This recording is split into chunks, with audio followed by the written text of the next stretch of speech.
আচ্ছা, সুস্বাস্থ্যের জন্য মানুষ প্রাচীনকাল থেকে ঠিক কী বিশ্বাস করে আসছে? দেখুন, সেই আদিকাল থেকেই কিন্তু মানুষ সুস্থ থাকার রহস্য খুঁজে বেড়াচ্ছে।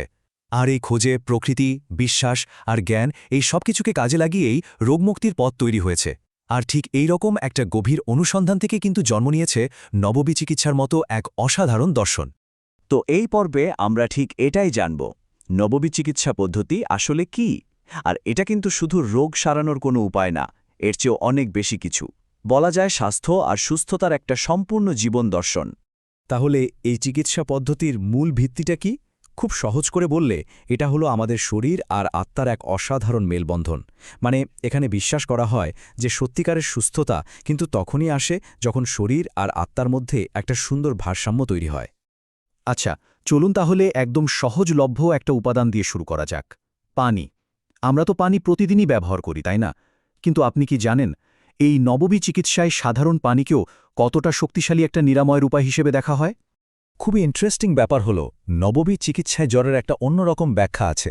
এখানে জ্বরকে দেখা হয় শরীরের ভেতরের একটা অতিরিক্ত উত্তাপ হিসেবে, যাকে একটা রূপক অর্থে বলা হয়েছে জাহান্নামের তাপ।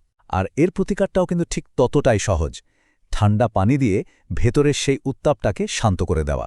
আর এই দর্শনের ভিত্তি কিন্তু এমনি এমনি আসেনি। এটা এসেছে সহি বুখারিতে বর্ণিত একটি হাদিস থেকে, যেখানে জ্বরের এই সহজ আর প্রাকৃতিক সমাধানের জন্য পানির গুরুত্বের কথা বলা হয়েছে। এর ব্যবহারও কিন্তু একদম সহজ, মানে যখনই শরীরে জ্বর আসবে ঠান্ডা পানি দিয়ে শরীরকে শীতল করার কথা বলা হয়েছে। আর একটু খেয়াল করলেই দেখবেন এই ধারণাটা কিন্তু আমাদের আজকের দিনে যে হাইড্রোথেরাপি বা জ্বর হলে যে আমরা পানি দিয়ে শরীর মুছিয়ে দিই, তার থেকে খুব একটা আলাদা কিছু না। তো পানির কথা তো গেল, এবার আসা যাক প্রকৃতির আরেকটা আশ্চর্য উপাদানের কথায়, মধু।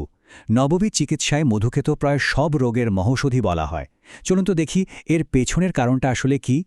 আর মধুর গুণের তালিকাটা কিন্তু আসলেই অনেক লম্বা। যেমন ধরুন, এটা কফ দূর করে, দৃষ্টিশক্তি বাড়াতে সাহায্য করে, পেট পরিষ্কার রাখে, এমনকি আমাদের ফুসফুস আর যকৃতের মতো গুরুত্বপূর্ণ অঙ্গকেও কিন্তু পরিশুদ্ধ করতে পারে। এখানেই শেষ না, দাঁতের সুরক্ষাতেও এর দারুণ ভূমিকা আছে। আর মধুর এই যে নিরাময় করার ক্ষমতা, এর স্বীকৃতি কিন্তু স্বয়ং পবিত্র কোরআনে দেওয়া হয়েছে।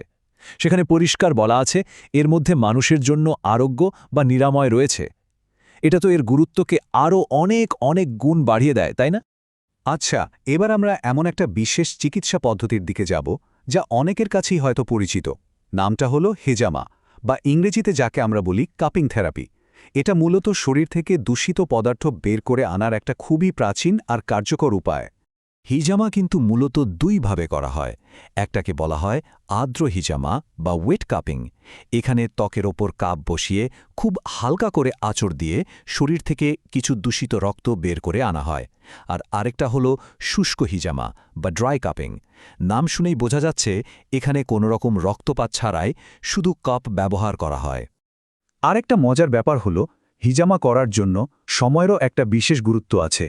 আরবি চান্দ্র মাসের ১৭, ১৯ আর ২১ তারিখকে এই চিকিৎসার জন্য সবচেয়ে ভালো দিন বলে মনে করা হয়। এই ব্যাপারটা কিন্তু একে আরও বেশি অনন্য করে তুলেছে। তো আমরা পানি, মধু আর হিজামা এই তিনটি ভিন্ন নিরাময় পদ্ধতি সম্পর্কে জানলাম। চলুন এবার সব মিলিয়ে এই পুরো চিকিৎসা পদ্ধতির মূল দর্শনটা আরেকবার সংক্ষেপে দেখে নিই। একদম সংক্ষেপে যদি বলি, আমরা কি দেখলাম? আমরা দেখলাম কিভাবে সাধারণ পানি জ্বর সারাতে কাজে লাগছে, মধু কিভাবে সার্বিক আরোগ্য দিচ্ছে, আর হিজামা শরীরকে ডিটক্স বা বিষমুক্ত করতে সাহায্য করছে। মানে প্রত্যেকটা উপাদানেরই কিন্তু একটা নির্দিষ্ট আর খুব গুরুত্বপূর্ণ ভূমিকা আছে। তাহলে মূল কথাটা কি দাঁড়ালো? মূল কথাটা হলো, এই নববী চিকিৎসা কিন্তু কেবল একটা শারীরিক চিকিৎসা না, এটা তার চেয়েও বড় কিছু।